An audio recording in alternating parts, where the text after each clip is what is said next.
Hello, and welcome to Cross-Examination, the radio ministry of First Church of Christ in Phillipsburg, Pennsylvania. I'm Pastor Ryan Parrish, and I'm so happy you're joining us as we begin a series of messages that will be re-examining some ideas of great consequence. In a courtroom setting, the cross-examination is when the witnesses or the expert testimony is tested and challenged by the other side to see if it holds up. Is it trustworthy and credible? For disciples of Jesus, and anyone really, it's important that what we learn and what we hear is carefully thought through in light of what the Scriptures say. And the more we learn, the better able we are to do this. I invite you to share in my journey as we delve into some important issues that I realized require a second look. This morning we're going to be dealing with something that is both controversial and important. There are some controversial things that aren't important, and there are many important things that aren't that controversial. This is one of those that is both controversial and important. I want to begin a look today, and I say begin because I suspect it will take another look next time to round out our look at it. I want to begin our look today at the topic or the subject matter of homosexuality. And specifically, what is the biblical view of homosexuality? We're going to navigate this with two fundamental realities in mind, because I think that is what disciples of Jesus must always do. The two fundamental realities are these. The first is that whatever our thoughts, whatever our preferences, we must submit them to Jesus' word and way. He's master, we are slaves. He's rabbi, we are students. And so, knowing that that's true, we must come to the question with the humility to say, my mind must be persuadable. Because I think all of us are starting from some position. And in the spirit of the cross-examination, I'm going to ask you not to jettison your position entirely, but to hold it loosely so that the Scriptures themselves can speak. I won't pretend like I have no opinions on the matter going into a study like this, but I can commit to do what I'm asking others to do, which is to hold it lightly and let the Scriptures be persuasive to me because my Master speaks through them. Now, the second reality we have to base this exploration upon is the fact that people matter greatly. The second command is to love your neighbor as yourself, and so we will love Yahweh with our whole heart, mind, soul, and strength by submitting ourselves to His anointed Jesus in this subject matter. But we mustn't leave out the second command, which is to love our neighbor as ourselves. And because this subject matter is not just a subject matter, it is something that deeply affects human beings who are images of God in this world. We want to approach this entire subject matter with humility, with gentleness, because whatever the conclusion that is reached, real people will be affected. This isn't just an interesting exercise of thought. This is going to affect how we deal with real people, and so let's do it with an awareness of their importance as images of God in this world. So, what we're going to do in this first look is focus on the Scriptures of the Old Covenant. What did God say through the Scriptures of the Old Covenant? And then next time we'll focus our attentions on what is revealed about this whole topic in the New Covenant Scriptures through Jesus and the apostles. So to begin, I want to make sure I clarify what we're really focusing on. The debate within the churches right now is not the question of whether promiscuity is honored and allowed by God, of any kind, of fully giving ourselves over to our lusts and desires. That's not the question.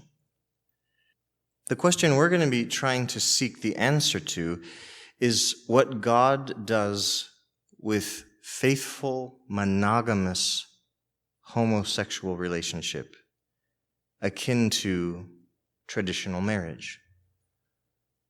Because the sex act is understood to be an act that is meant to be enjoyed and received within the covenantal context of marriage. That is something we could explore together as well. I have done that, in fact. And I do think it's conclusive, scripturally speaking, that the sexual act is designed by God to be offered and received within the covenantal context of marriage. Now, assuming that that's true, the question is now, is there room within God's vision of his kingdom on earth for his people to be a part of a homosexual sexual relationship within that same context of committed covenantal love?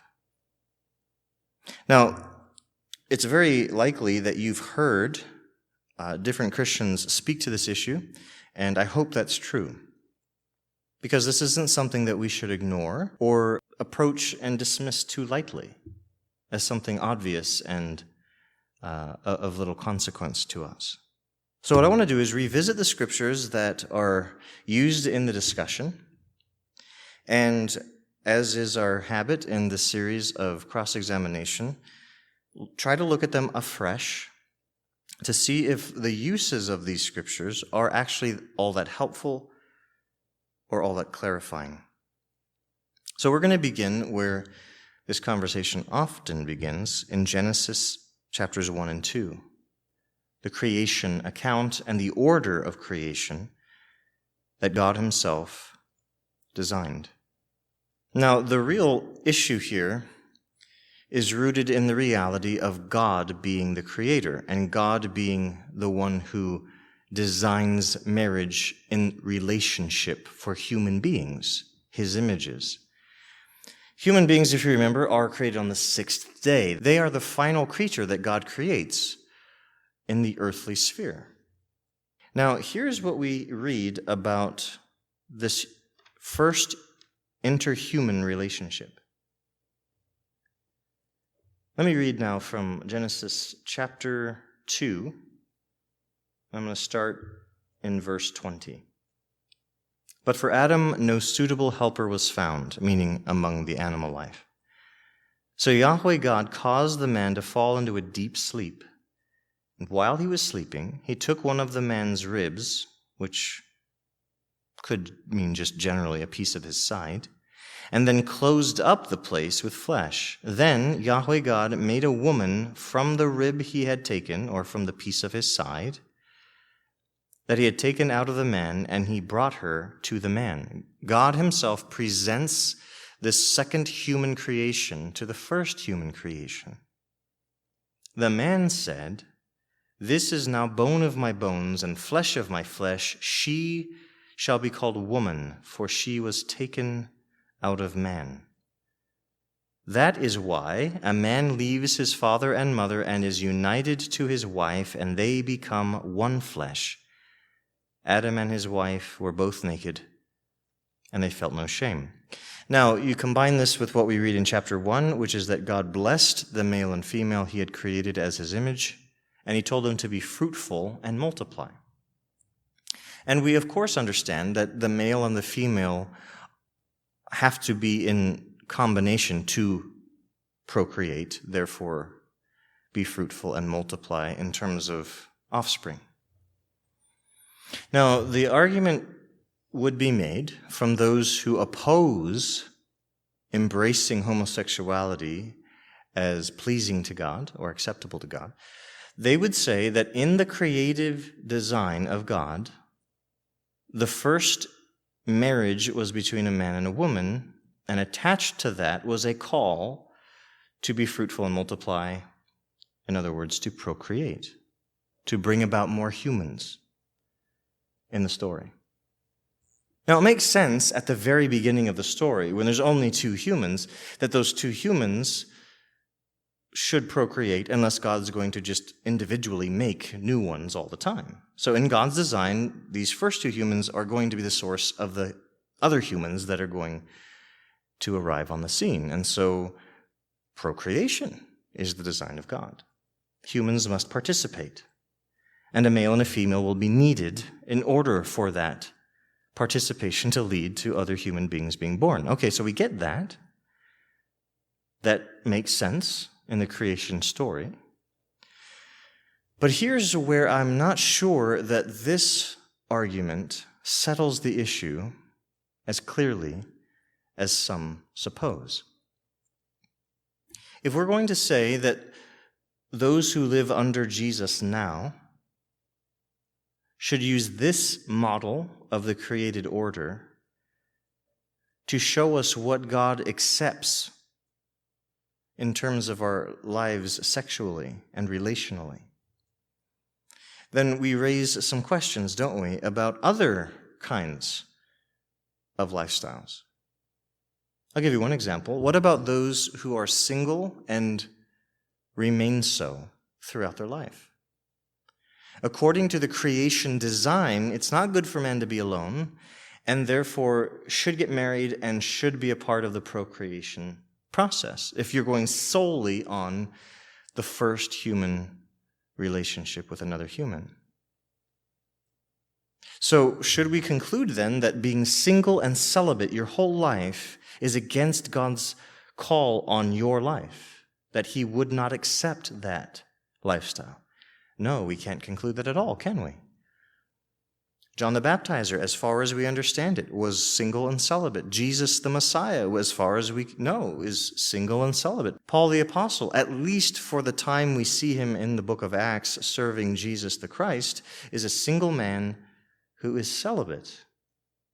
And we find that throughout church history, it is honored as a lifestyle. Paul and Jesus both agree that there are those who should accept the call, and maybe we could even say the gifting of singleness and celibacy for the service of the kingdom of God.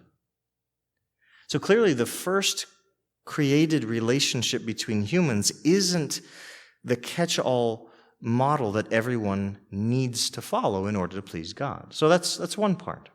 How about the second example? What about those who are married heterosexually, but are not able physically to have children? Or what about those who choose not to have children, based solely on the creation story of the first humans? Can we really say that the couple who isn't able to have children are in some way dishonored by God, or that those who choose not to have any children are in some way dishonored by God? I'm not sure that we can confidently say that, based solely on this first creation narrative. And so you can see that we can't really say that based on this, we can assume what relationships and what lifestyles are pleasing to God. Because at least the one about singleness and celibacy, we know that God affirms and approves of that, even though it doesn't follow the model of that first creation couple. It doesn't answer the question in either direction, I would say. What it does do is show the model of marriage and what God had in view as a general part of his order and design for humanity. And I don't know that anyone disagrees with that in the churches. I don't know of anyone who calls on people, and I'm talking about mainstream churches of any denomination, I don't know of anyone that calls on people to stop getting married and it's not allowed to get married and you're not allowed to have kids anymore or anything like that. So our question now is not about the general view of humanity, but what about those individuals that are doing something different? So I think Genesis 1 and 2 gives us the general vision of God for his created order, but may not answer the question for every individual who does something different. Now, the second passage in the scriptures that people turn to, though I think less often now than before, is Genesis 19. Because in Genesis 19, you have the narrative about the fall and destruction of the city of Sodom, as well as Gomorrah and the surrounding towns. Now, the word Sodom, the name of the city, is so closely associated with at least male with male homosexual behavior that we actually imported that word into our language to describe it, sodomy and sodomite. So, historically speaking, we have definitely connected this story to the topic, the subject matter of homosexuality. Now, what I want to do is investigate this story, look at it closely, and see, does this story itself give us any indication about what God would say, or what God does in fact think about monogamous, committed, faithful, homosexual behavior and relationship? First of all, I wanted to point out that in Genesis 13, verse 13, this is before the destruction story in Genesis 19, 6 chapters ahead, in fact, in the description. We find out that as Abraham and Lot are parting ways because they've grown so prosperous that they can't share space anymore peacefully, Lot turns his face towards a certain region, which is where Sodom is, and this comment is made in the text. Sodom was wicked and sinning greatly against Yahweh. Way back then, when Lot looked in that direction and hadn't even moved there yet, they already have that way of life. They were wicked and sinning greatly against Yahweh, Genesis 13:13. Now, when you get to Genesis 18, you have the story of Yahweh appearing in corporeal form, looks like a man, and he comes with 2 angelic companions who also look like men. And so there's 3 of them, and they approach Abraham's tent and place of dwelling. And Abraham, apparently thinking them mortal people, acts the role that he ought to act as a righteous man, a hospitable host. And he welcomes them over, he has them sit down to be refreshed, to have some food, and he talks with them. This is a very important part of the story, both here in 18 and in 19. Hospitality in the view of righteousness for the ancient ones, and should still be today, is a chief virtue. People's lives actually depended on the generosity of others as they were traveling through strange lands. So what Abraham is doing is exactly right. He's showing these 3 strangers hospitality, apparently unaware that this is Yahweh himself with 2 angelic companions. Well, that part of the story we won't go too far into, but he's promising that by this time next year he'll have a son as promised. And when the time comes, Yahweh and his companions get up to leave as if they're going to continue traveling through. As Abraham's walking his guests further along into their journey to bid them farewell, Yahweh says, either to his angelic companions or to himself, "Shall I hide from Abraham what I'm about to do?" This is in chapter 18, verse 17. He decides he will tell him. So he sends the 2 angels to continue going on their way as he stays behind to talk with Abraham. Here's what Yahweh says as he's considering whether to tell Abraham his plan. This is in chapter 18, verse 20. Yahweh said, "The outcry against Sodom and Gomorrah is so great, and their sin is so grievous, that I will go down and see if what they have done is as bad as the outcry that has reached me. If not, I will know." And so here begins the famous bargaining, so to speak, the negotiating between Yahweh and his servant friend Abraham.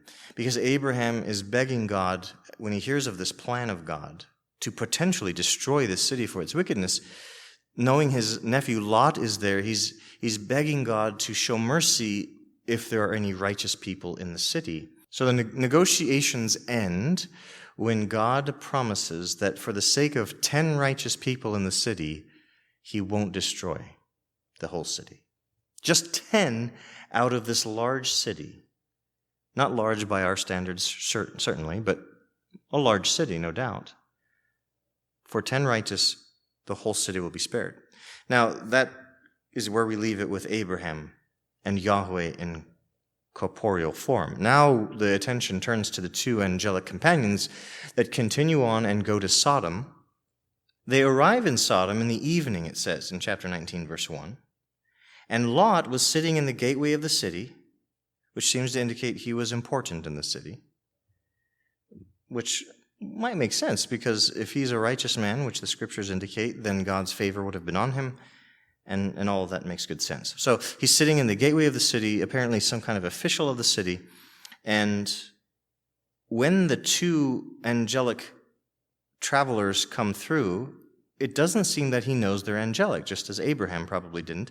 All he sees are two strangers coming into their town, and he's doing the righteous thing just as Abraham did. He's jumping up to eagerly offer his hospitality. And he actually has to beg them to come and stay in his home, because at first they rebuff the offer. They said, "We'll spend the night in the square," in verse 2. But listen to verse 3. But he insisted so strongly that they did go with him and entered his house. He prepared a meal for them, baking bread without yeast, and they ate. Why bread without yeast? Because that was the quickest way to make the bread, and it's already evening, and they're hungry. So he needs to make a quick dinner, bread without yeast. A little hint about later in Exodus, right? Before they had gone to bed, these angelic companions are going to go to bed? Do angels need rest like mortals? Or are they playing the part of mortals? And as far as Lot knows, they are mortals. But in verse 4, let me continue. Before they had gone to bed, all the men from every part of the city of Sodom, both young and old, surrounded the house. Now get that. All the men from every part of the city of Sodom, both young and old. This is as comprehensive a description as I think we could get here. They surrounded the house and called out to Lot, "Where are the men who came to you tonight? Bring them out to us so that we can have sex with them." Now, the story gets even harder to stomach from here. I mean, this is already quite nauseating. An entire city full of men of various ages want to basically gang rape these two strangers.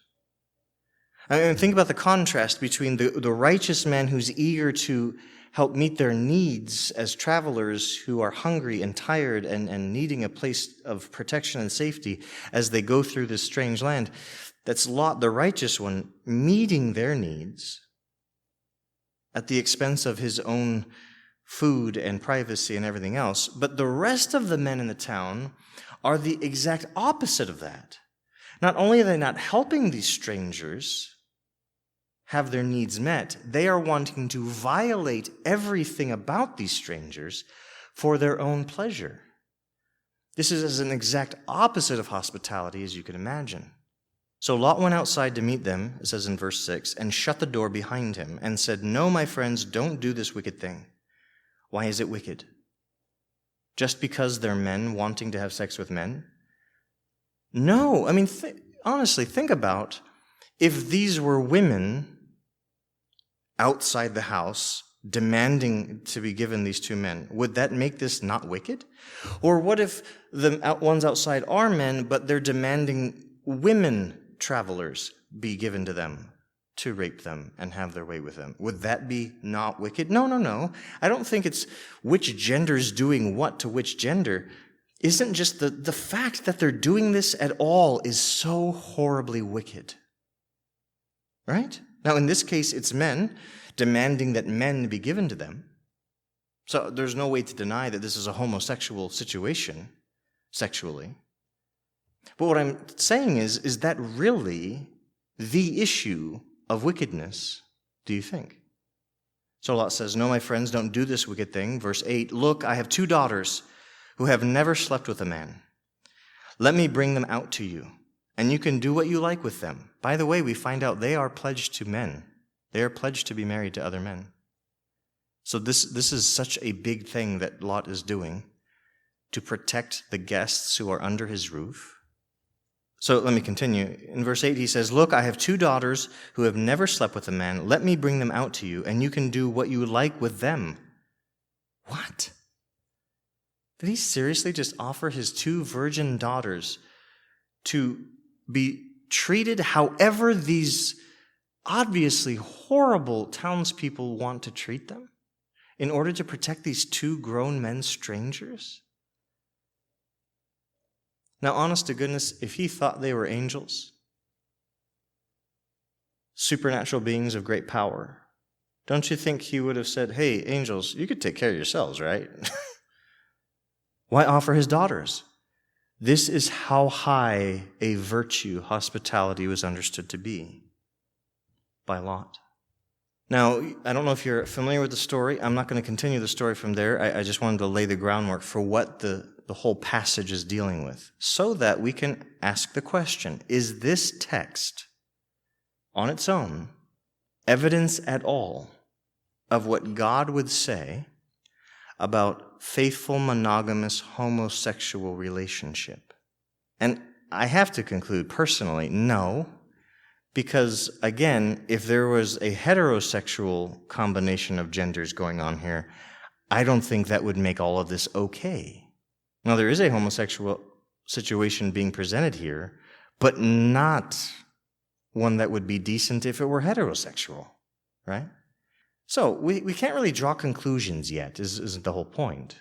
We can't say God's okay with it or he's not okay with it, just based on these 2 passages, Genesis 1 and 2 being the first, Genesis 19 being the second. Now, the story itself isn't all there is to it, though. And people are wise to point out that what the rest of the scriptures do with the story of Sodom and the example of Sodom tells us something as well. And so, if you do a word search in your Bible, either using a book concordance or an online concordance, look up the word Sodom and see where it's used throughout the rest of the scriptures, which I did.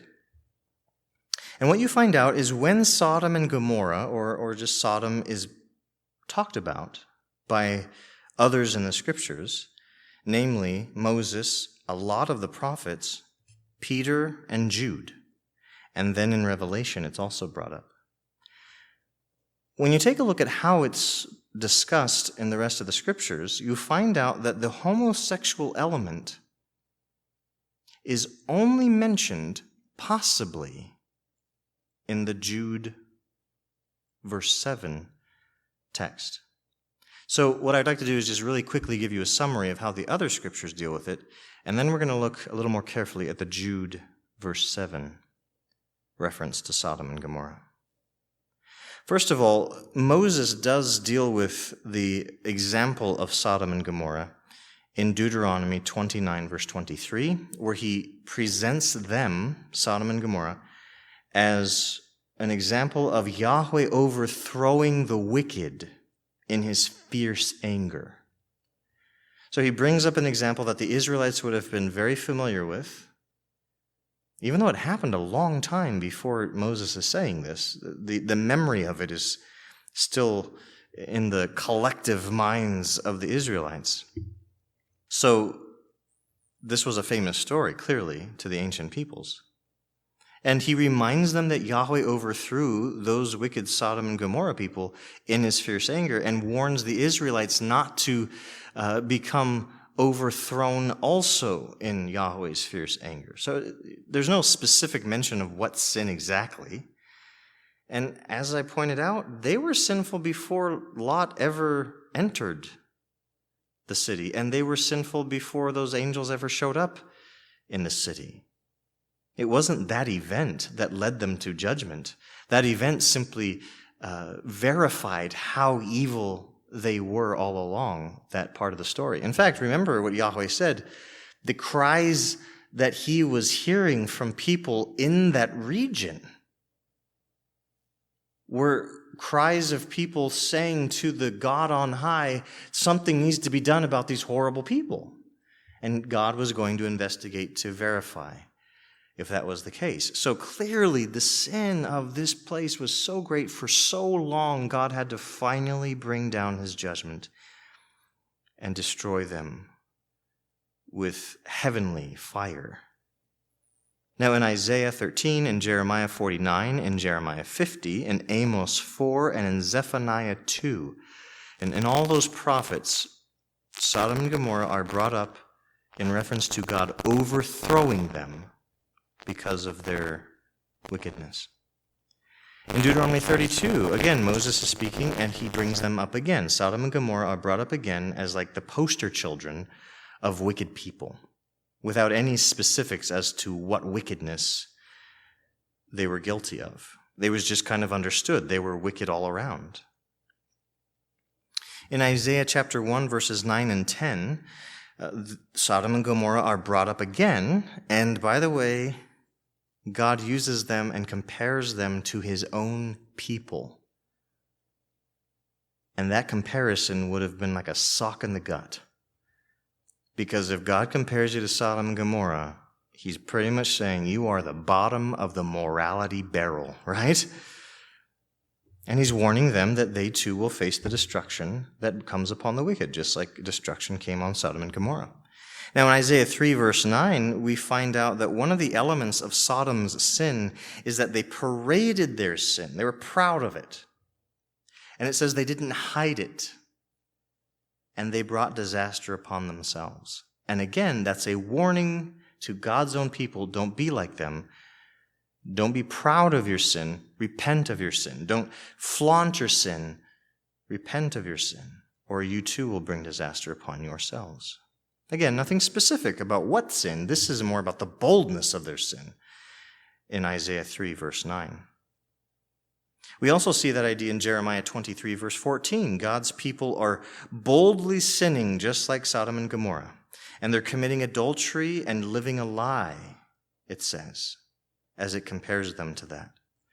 Also, in comparison to Sodom and Gomorrah, says his people were strengthening the hands of evildoers. In other words, in support of those doing evil. We're backing you. We're behind you. Again, that goes to the brazenness and the boldness of sin. It doesn't really mention specific sins, just the brazenness and boldness of it. We find the mention in Lamentations 4, verse 6, that Jerusalem and Judah are receiving a punishment greater than that of Sodom. Again, what a devastating indictment on their sin as God's people. Now in Ezekiel 16, verse 49, it's interesting, the mention of Sodom does actually give us a clearer idea of what sin was so awful in Sodom and Gomorrah. And listen to what it says. They were arrogant, they were overfed, and unconcerned. They did not help the poor and the needy. Arrogant makes sense with what we've already seen. They're very bold and very brazen in their sin. So that's an arrogance for sure. But they're overfed, which indicates they are overly concerned with satisfying their own desires. They're unconcerned and don't help the poor and the needy. So all of this gives you an idea that flows with the story of what happens with the angels in Sodom, because they weren't looking out for the stranger. They weren't looking out for the ones traveling through. They wanted to exploit them and take advantage of them as vulnerable people. That's wicked. Now in 2 Peter 2, verse 6, we see Sodom and Gomorrah are brought up as an example of what is going to happen to the ungodly. What? They were burned. They were burned with the fires of God's judgment. But again, no specifics are given there. In Revelation 11, verse 8, Jerusalem is figuratively called Sodom and Egypt. Why? Because they're horribly wicked and viewed as enemies of God. So all of those are very vague in general, or they give us specifics that don't have anything to do with the homosexual behavior of the story in Genesis 19. But as I mentioned, Jude 7, verse 7, because there's only one chapter in Jude, that's why I just say verse 7. Jude verse 7 has a language situation that actually causes us to stop and wonder if Jude is bringing out the element of homosexual behavior. Here's what Jude writes. Sodom and Gomorrah and the surrounding towns gave themselves up to sexual immorality. Now, is he referencing that homosexual encounter? Maybe, but not necessarily. They're clearly very sexual people if this is what they're going to do with these two strangers that come into town. I mean, that's what they all get together and as a mob go do. I mean, they're clearly a very sexual people. So I don't know that we have to assume that when he says sexual morality, he's talking just about that incident that involved homosexuality. They were clearly a sexually immoral people. So they gave themselves up to that, as indicated by their behavior with Lot's guests. But here's the phrase that really does cause us to stop and consider carefully. It says, they gave themselves up to sexual morality and, literally it says, went after strange or different flesh. Went after strange or different flesh. Now, in the NIV, it says perversion, which is a little bit too vague. It captures the idea of going against what's normal or what's acceptable, but it's a little too vague. In the actual literal translation of the Greek that's used there, it says, went after strange or different flesh. Now, there's three things this could mean according to those who discuss this in commentaries and other things. One would be the going after strange flesh indicates homosexual behavior, because strange not meaning, or different not meaning heterosexual, but strange meaning going against the order of things. It would have been strange for men to want to do that with men rather than with women. That's one possibility, and that is the more traditional view, and that is, of course, indicating that one of the strictly wicked things about the scenario was the fact that it was homosexual, because they were going after strange flesh. Now, the second possibility, which actually goes really well with what we see in the story itself, is that they were going after the flesh of strangers. Strangers, the travelers through. They went after the flesh of the strangers. In other words, they were abusively trying to be sexual with the travelers, the strangers. The third one, which as far as I know is a more recent option that's thrown into the mix as people are trying to reevaluate what this language might mean if they don't think it should be used against the idea of homosexuality.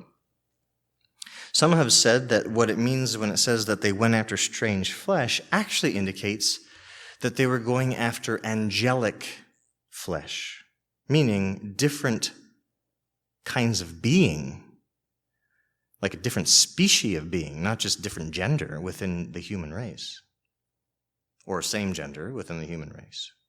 The idea here would be that there was an ancient thought process that if we could be sexual with these superhuman or non-human entities that are divine in the sense of being heavenly, then we would in some way gain powers as humans.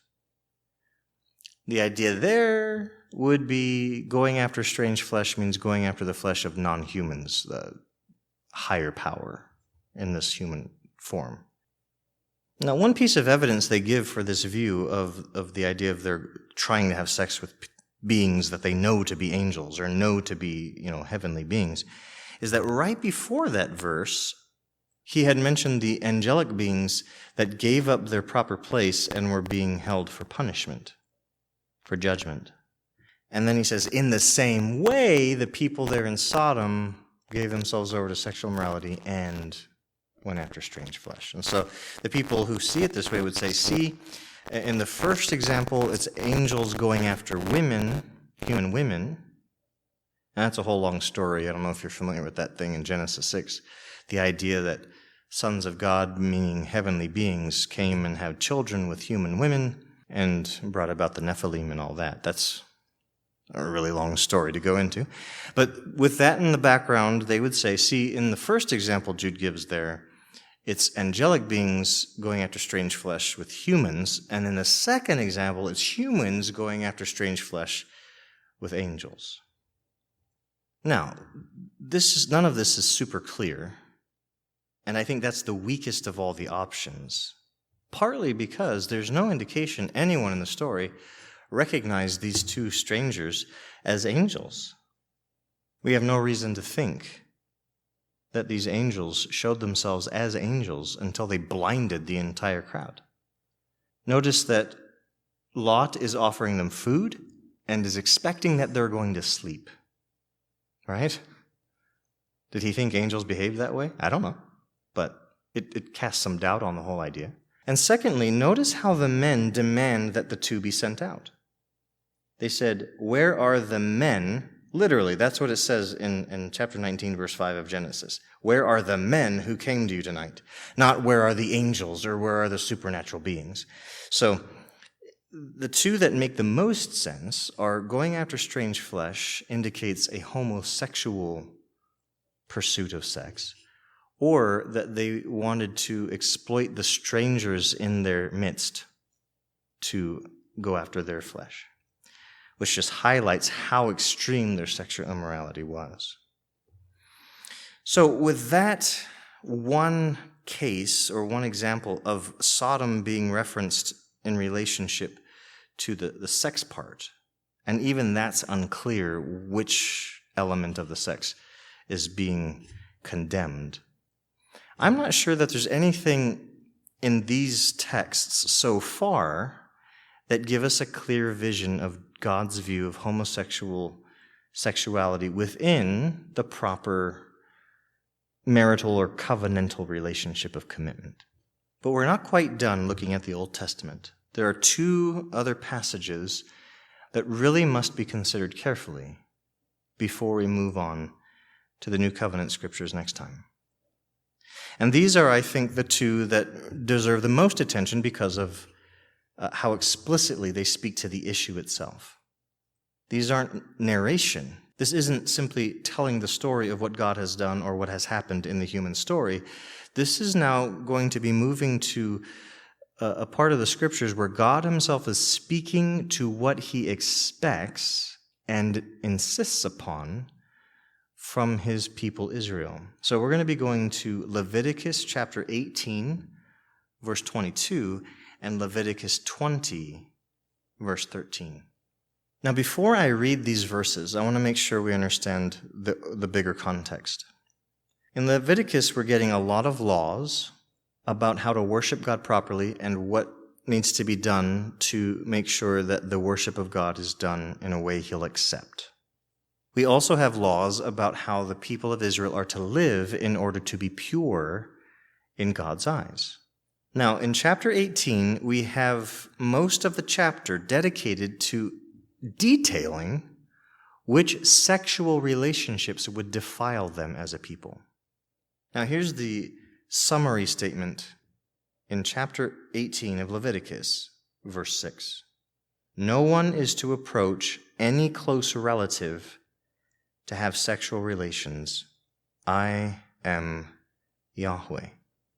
So what he's going to do from here for many verses is give example after example of what he means by close relative. And it involves in-laws, and it involves nephews, and the wife of your father, and all these different examples. And then here's verse 22, which touches on the subject matter we're talking about now. Do not have sexual relations with a man as one does with a woman. That is a detestable thing. Or you might have a translation that says that is an abomination, which means a detestable thing. In that flow of God's commands to Israel, he specifically says to men, do not have sex with other men as you would a woman.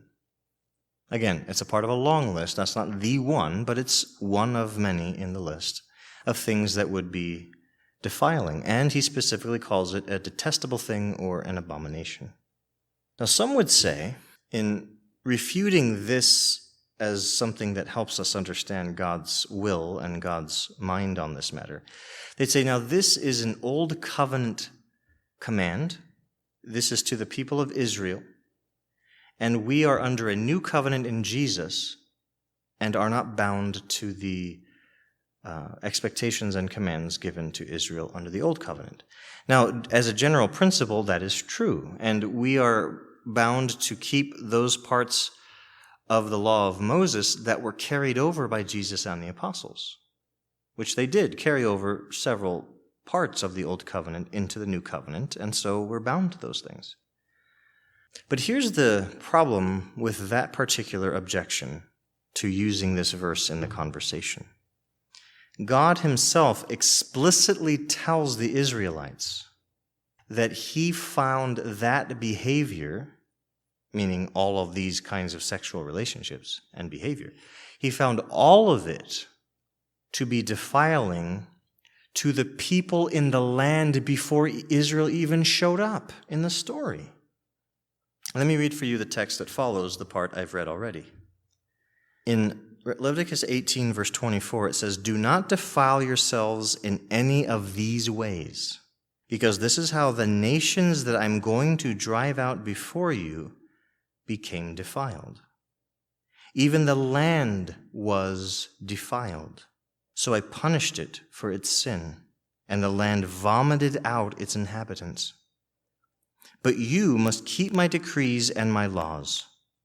And he goes on in verse 27, "For all these things were done by the people who lived in the land before you, and the land became defiled. And if you defile the land, it will vomit you out as it vomited out the nations that were before you. Everyone who does any of these detestable things," again, abominations, "such persons must be cut off from their people." So we really can't say, and it's very irresponsible for people to say, that this law isn't relevant to our trying to discover God's mind on the matter, because that was just a law to Israel to help them become a different and peculiar kind of people, to really stand out from the others. Because God is explicit. This wasn't just a law for Israel. This wouldn't just defile Israel. This defiled all the people who were in the land before. And this whole list of things that they were guilty of is what caused them to be vomited out of the land, because it defiled the land itself. And so as I'm looking at this and trying to be as open and honest about it as I can, I have to conclude that God is expressing his expectation for sexuality for all people, not just for the Israelites. And that this isn't a matter of which covenant you're in. This is an issue of what God sees as appropriate and inappropriate sexual behavior. Now, it's, I think, important to note, though it's not clear what to do with this information, it's important to note that only the males were told not to have sexual relations with other males, as if they were doing it with a female. He actually does not address here specifically the behavior of women with women sexually. Which, again, I'm not saying draw any conclusions from that. It's just true in the text. It was spoken primarily to males, and in that particular verse, verse 22, it was male with male homosexual behavior that was forbidden. Now, others would say, now the use of the word abomination or detestable thing, in the Hebrew it's one word, that doesn't carry as much weight as it might sound, because the word abomination or the detestable thing language is used elsewhere by Moses in Deuteronomy to refer to things like eating unclean foods, certain shellfish, for example.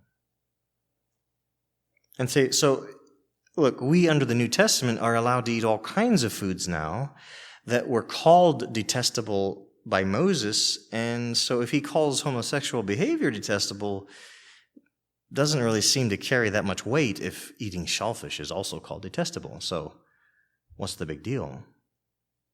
I investigated that too because, it's a fair point. That word is used in both scenarios. So what do we do with that? But in investigating, I just wanted to point this out to you. And of course, you have to decide what you think it means. But God uses the language of that which is detestable to him in chapter 18, verse 22. Moses was speaking on his own behalf when he referred to eating shellfish as detestable in Deuteronomy. Now, why did Moses say it was detestable?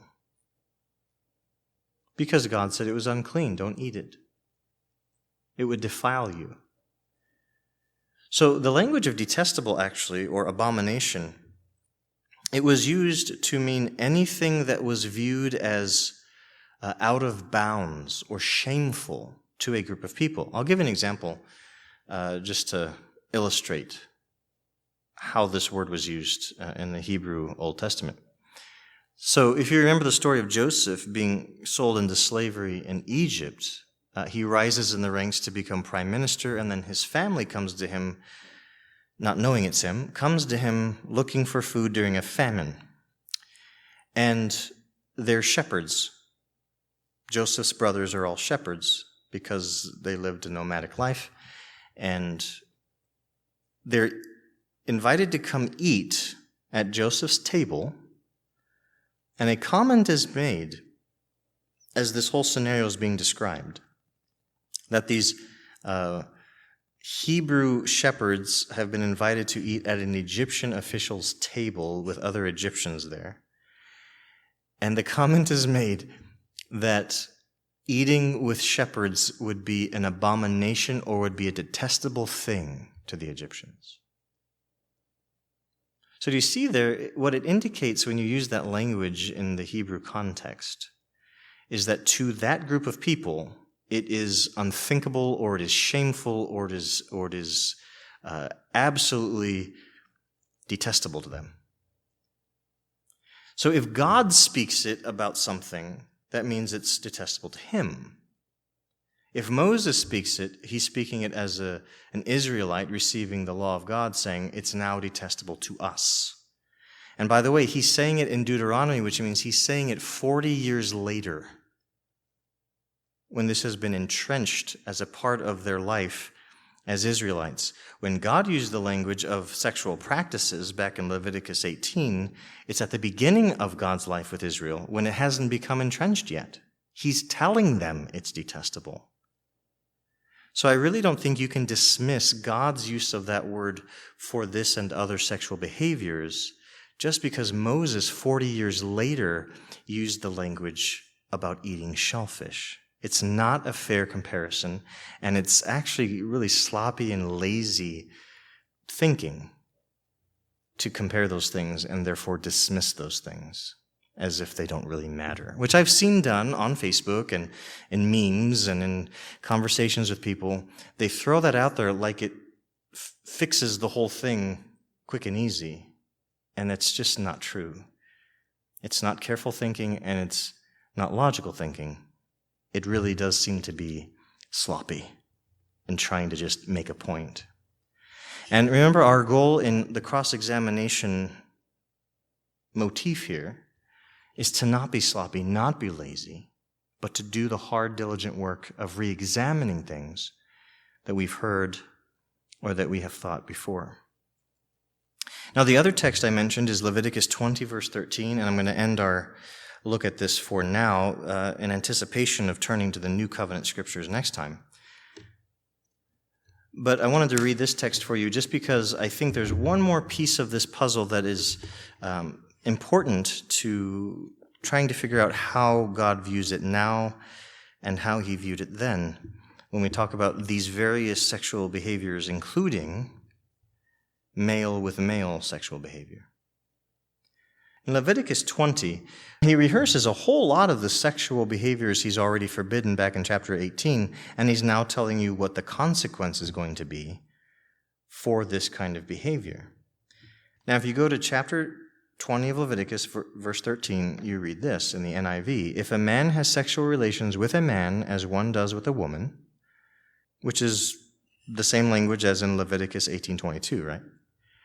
If a man has sexual relations with a man as one does with a woman, both of them have done what is detestable, or a detestable thing, or an abomination. They are to be put to death. Their blood will be on their own heads.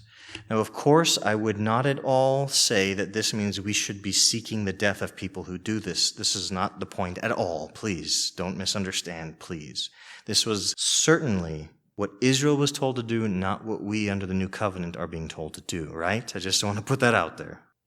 The reason I bring up this verse in the flow of our thought about what is God's understanding and view of homosexual behavior, specifically male with male homosexual behavior, I was thinking through what the implications are, that God would say this is to be punished by death under the old covenant law for Israel. And it's not the only thing, so I don't mean to single this out as the one, but this is one example of something that you were to be killed for doing in ancient Israel under the law of Moses. I did a search of all the things that God said were worthy of death if you were to do them under the old covenant law. And again, the whole death penalty thing comes down to, is there anything in the list of death penalty behavior that he now embraces and blesses? And there's only one example that I found, and that was the breaking of the Sabbath. Now, under the old covenant law, the breaking of the Sabbath meant something particular. It was to do any work on Saturday. Sundown on Friday, sundown on Saturday. That's Sabbath. And if you do work like carrying wood, gathering wood, you were put to death. That actually happened. God told them to kill a man for doing that. As we understand the shift from Sabbath in the Old Covenant to Sabbath in the New Covenant, now that it's fulfilled in Christ, it actually wouldn't be sinful for someone to gather some sticks to take care of their family or something during that time period, Friday sundown to Saturday sundown. We wouldn't consider that sinful now under the New Covenant. So there's an exception, and I just offer that to you for you to consider. Would any other of those behaviors fall into that same category? Where Christ fulfilled that part of the law, therefore it shifts in how God approaches it. Is there anything about the sexual laws of what was forbidden that Jesus fulfilled so that now God's view on it or stance on it has changed in any way? So next time we'll consider, what did Jesus say about this? And what did Paul, the apostle, write about this in the New Covenant Scriptures? Again, as we close out, please think these things through with honesty and humility, and may we never use them as weapons against anyone, but as tools to help people understand the good and wise mind and heart of God for his human images in the world, so that we can invite them into that good and wise way, trusting him to give all grace that's needed for anyone who desires to please him and live according to his word. Amen? May we be humble, may we be loving, and may we honestly search for the truth as disciples of Jesus Christ. That concludes this morning's message, and I hope it was an encouragement to you and reminds you of the greatness of Jesus and the greatness of his love for you. Before we go, I want to invite you to join us each Sunday morning at 9:30 a.m. as we gather as a church family here at 1437 Tyrone Pike in Phillipsburg, Pennsylvania. If you're a follower of Jesus, we'd love to continue to minister to you and help you become more like him, as well as invite you to minister to us with the gifts the Holy Spirit has given you. If you're someone who's still investigating what it means to be a disciple of Jesus and why you should follow him, we would love to help you in that process as well. We also welcome you to visit our website at fcocpa.org, where you'll find many resources, both video and audio, that are designed to help you understand and follow Jesus the Christ, the Son of the living God. Thanks again for joining us, and may God bless you until next time. Bye-bye.